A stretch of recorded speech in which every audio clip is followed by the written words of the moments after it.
Смотри, смотри. Чихай.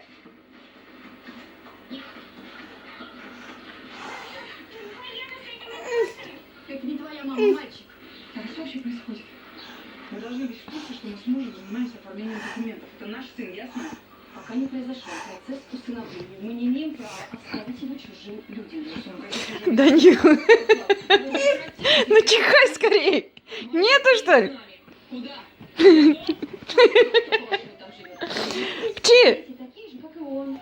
Оформите документы, заберете его. Что ж заберете? Это что, чемодан? Это живой человек, и я вам его не отдам, ясно? Ну, такой, как вы, точно не отдадут. Видите? Ну, скажи, что такое наша Здравствуйте. Очень приятно. Очень приятно. Рябчиков Виктор Иванович, глава управы. Это моя жена.